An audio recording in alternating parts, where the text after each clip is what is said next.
All right, class, welcome back to the part 2 of this lesson.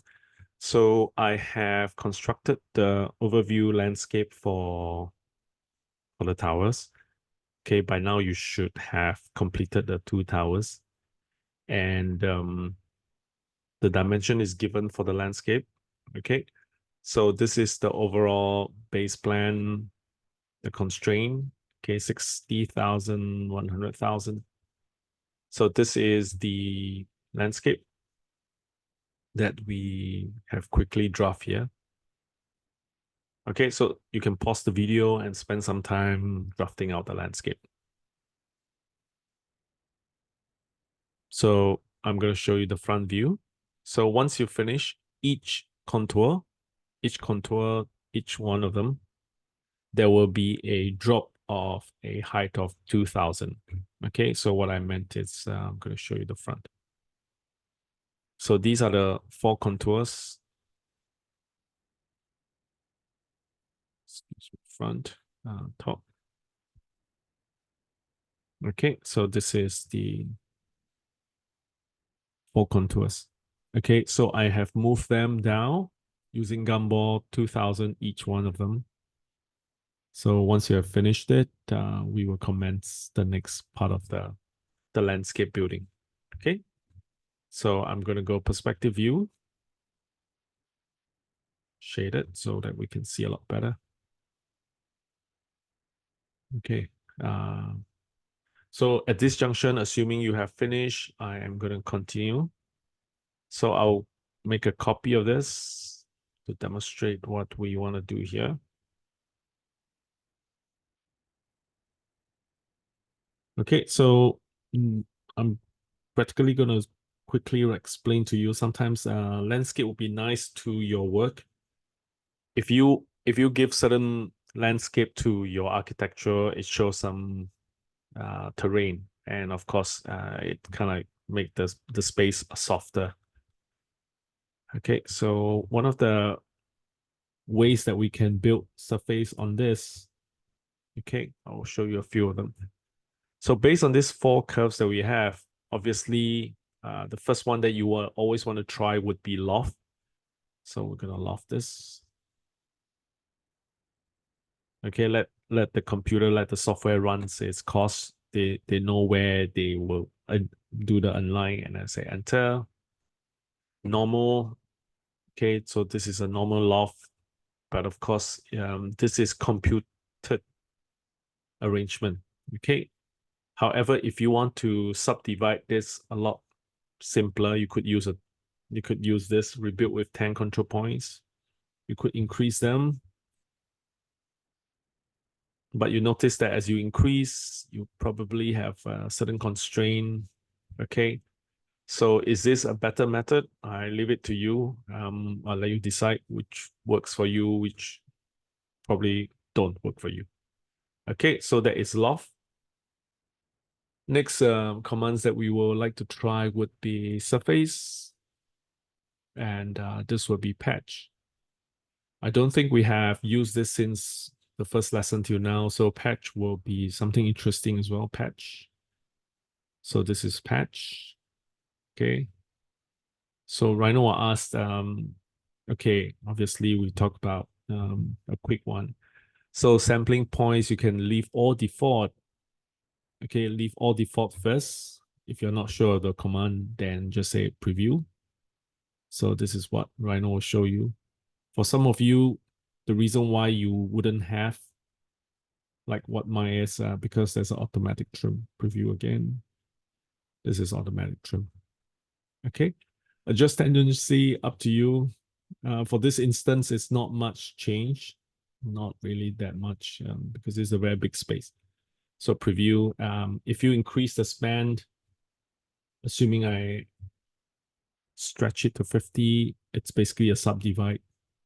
Okay, sometimes I use them if I need a sharper contour. That means the contour line, I need it to be more firm. I don't need a general one, but I need a more specific division of the surface. Okay, so but for this example, we can use 10. This will have no constraint and just say preview, say okay. Done. All right. So if we like this overview, we could say this will be working well for us. So I'm going to delete this and I'm going to use it here. Surface patch. Say okay. Of course, now then you notice that for some reason, of course, the contour starts to overlap into some of the model space, the models that we have built. So in order for us to clean this up, we don't need the top part to be having the contour. So I'm going to the top view and say trim. I'm going to use shaded so that you can see. I'm going to say trim.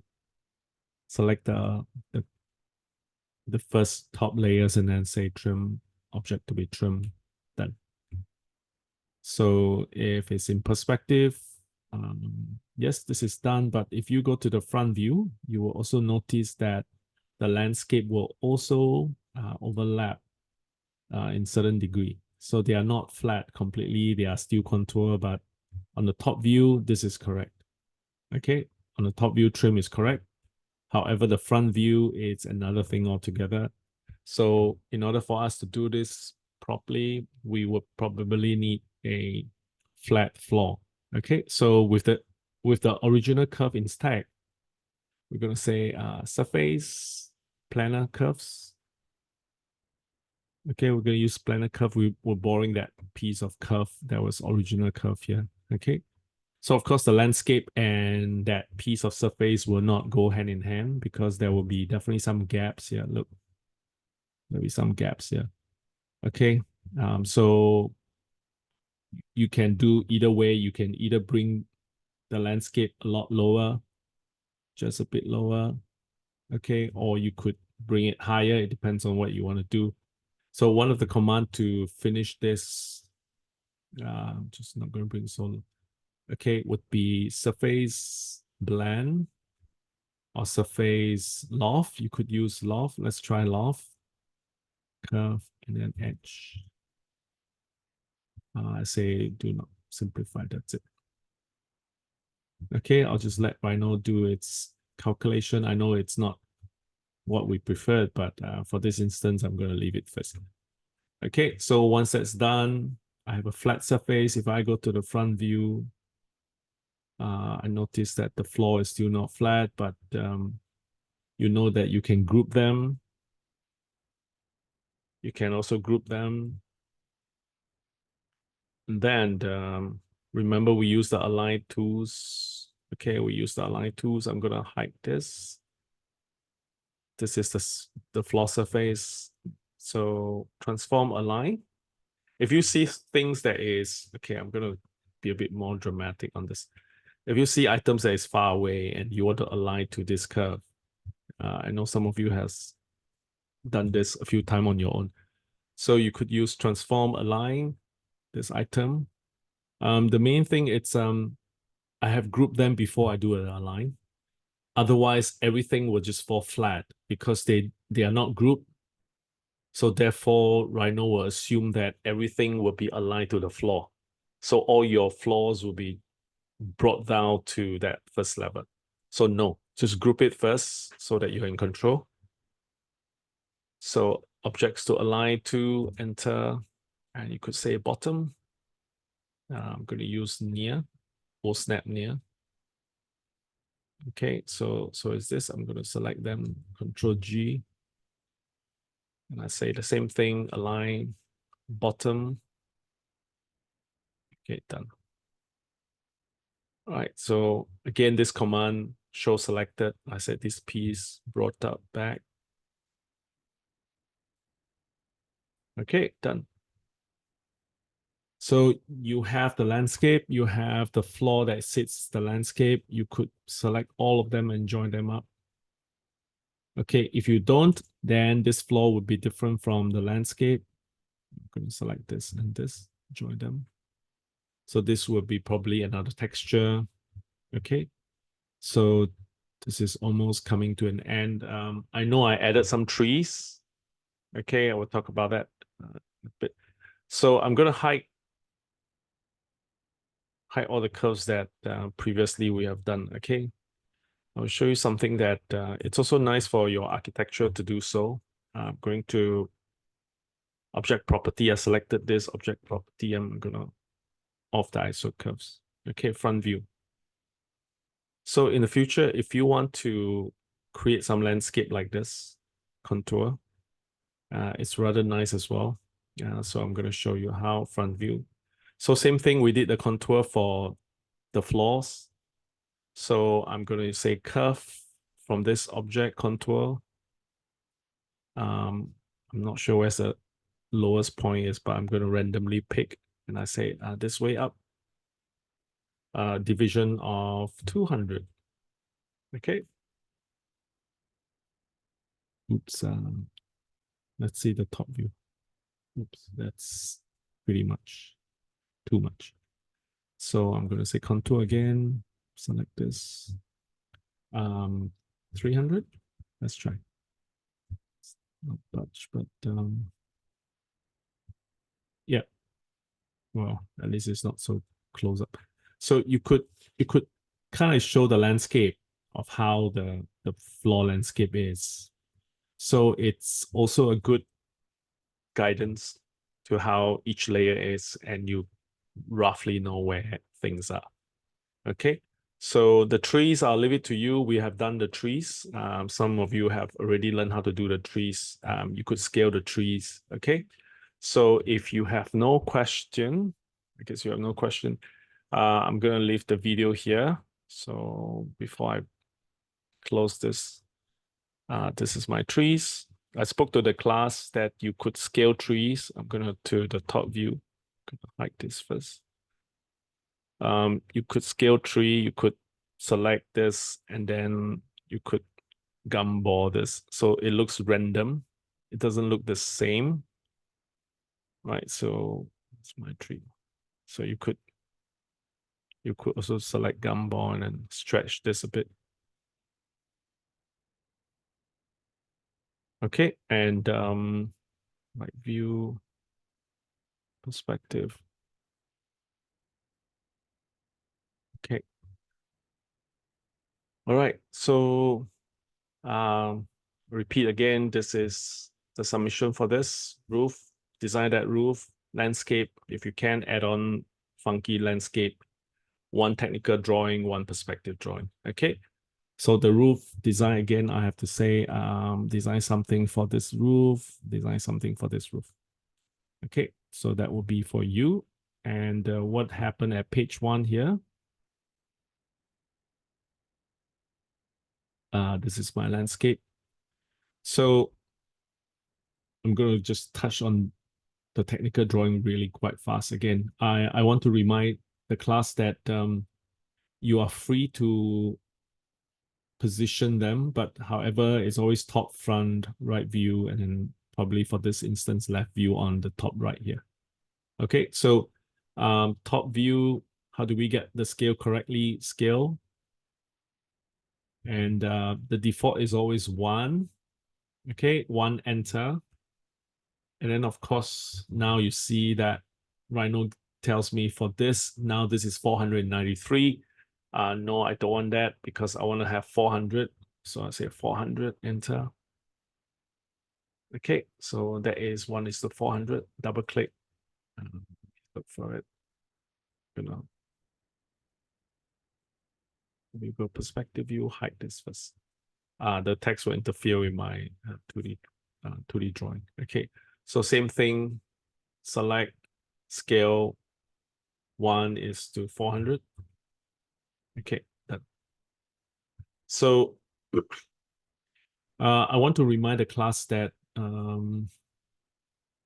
there's something about text. Okay, some of the classmates that you are very adventurous. You will give me humongous text like this. I don't understand why. I don't. Okay, so no. Okay, so the text number is this, if you want to check. Okay. So done. The last part is I want to talk about hidden drawing. Okay. So if I double click, excuse me, if I double click on this active viewports, I can set this to technical. Sorry, what I meant is technical. Don't use wireframe anymore. Look at wireframe. Because wireframe will show every line possible, it will not show the structure of your design. So then I wouldn't know. Okay. So what you do is select this, double click active, and then select technical. Double click out. Now you can see what I meant. Okay. So the hidden lines are displayed very beautifully. We know where the hidden line is. So this is from top view. Those are definitely hidden lines. Okay. So technical drawing from now. You can also see this. So anything that is right behind, it's always hidden. Okay. So please do not give me any more wireframe. This. No. Look. Okay. So back to hidden. No, back to technical. Okay, 1:400. So you have one page of all the technical drawing, all the views. And then the second page is the perspective view. So I'm going to leave you to decide different sets of perspective view all rendered. You can turn on the sun if you want to. Okay. So there'll be 4 perspective views that you choose. Remember, all your perspective view, one of it has the top design as well. Okay. So bear in mind that we'd like to see what you have decided for the design. Okay, so I'm going to close this up. Last one.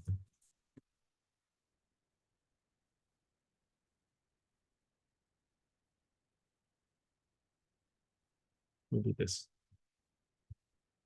Okay, so 2 technicals drawing.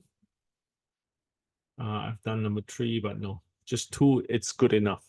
Okay, so submit the technical drawing. I forgot to remind you, please have your name if you can. For this instance, the next time I'll provide the proper technical drawing layout for you. All right, for this instance, we will end our part 2, and this is the end of this basic example of Rhino. Thank you.